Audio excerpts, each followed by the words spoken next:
Vous avez encore appris qu'il a été dit aux anciens, « Tu ne feras pas de faux serments, mais tu t'acquitteras de tes serments envers le Seigneur. » Eh bien moi je vous dis de ne faire aucun serment, ni par le ciel, car c'est le trône de Dieu, ni par la terre, car elle est son marchepied, ni par Jérusalem, car elle est la cité du grand roi. Et tu ne jureras pas non plus sur ta tête, parce que tu ne peux pas rendre un seul de tes cheveux blancs ou noirs. Quand vous dites oui, que ce soit un oui. Quand vous dites non, que ce soit un non. Tout ce qui est en plus vient du mauvais.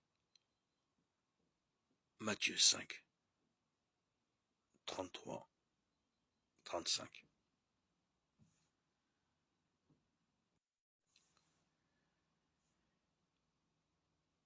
Vous avez appris qu'il a été dit œil pour œil, dent pour dent.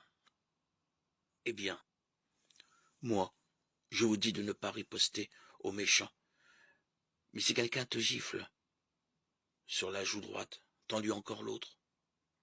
Et si quelqu'un veut te faire un procès et prendre ta tunique, laisse-lui encore ton manteau. Et si quelqu'un te réquisitionne pour faire 1000 pas, fais-en 2000 avec lui. Donne à qui te demande. Ne te détourne pas de celui qui veut t'emprunter. Matthieu 5, 38, 40. Vous avez appris qu'il a été dit, tu aimeras ton prochain et tu haïras ton ennemi.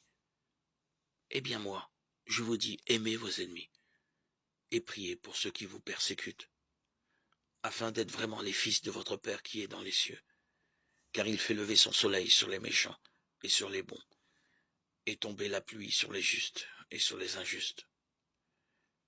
Si vous aimez ceux qui vous aiment, quelle récompense avez-vous? Les publicains eux-mêmes n'en font-ils pas autant? Et si vous ne saluez que vos frères, que faites-vous d'extraordinaire? Les païens eux-mêmes n'en font-ils pas autant? Vous donc, soyez parfaits comme votre Père céleste est parfait. Matthieu 5, 43, 48. Lorsque vous priez, ne rabâchez pas comme les païens. Ils s'imaginent qu'à force de paroles, ils seront exaucés. Ne les imitez donc pas, car votre Père sait de quoi vous avez besoin, avant même que vous l'ayez demandé. Vous donc, priez ainsi. Notre Père qui est aux cieux, que ton nom soit sanctifié, que ton règne vienne, que ta volonté soit faite sur la terre comme au ciel. Donne-nous aujourd'hui notre pain de ce jour. Remets-nous nos dettes, comme nous les avons remises nous-mêmes à ceux qui nous devaient. Et ne nous soumets pas à la tentation, mais délivre-nous du mal. Car si vous pardonnez aux hommes leurs fautes, votre Père céleste vous pardonnera aussi. Mais si vous ne pardonnez pas aux hommes, à vous non plus votre Père ne pardonnera pas vos fautes. Et quand vous jeûnez, ne prenez pas un air abattu, comme ceux qui se donnent en spectacle. Ils se composent d'une mine défaite pour bien montrer aux hommes qu'ils jeûnent. Amen, je vous le déclare, ceux-là ont touché leur récompense. Mais toi, quand tu jeûnes, parfume-toi la tête et lave-toi le visage.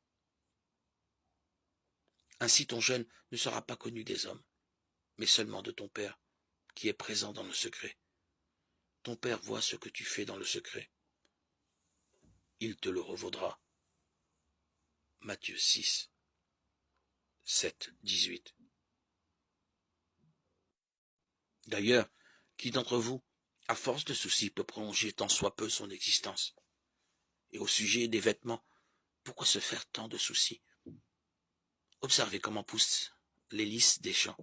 Ils ne travaillent pas, ils ne filent pas. Or je vous dis que Salomon lui-même, dans toute sa gloire, n'était pas habillé comme l'un d'eux. Si Dieu habille ainsi l'herbe des champs qui est là aujourd'hui, et qui demain sera jetée au feu, ne fera-t-il pas bien davantage pour vous, hommes de peu de foi? Ne faites donc pas tant de soucis, ne dites pas qu'allons-nous manger, ou bien qu'allons-nous boire, ou encore avec quoi nous habiller. Tout cela, les païens le recherchent. Mais votre Père céleste sait que vous en avez besoin.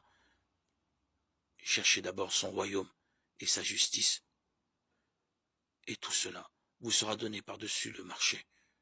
Ne faites pas tant de soucis pour demain. Demain se souciera de lui-même. À chaque jour suffit sa peine. Matthieu 6, 27, 34.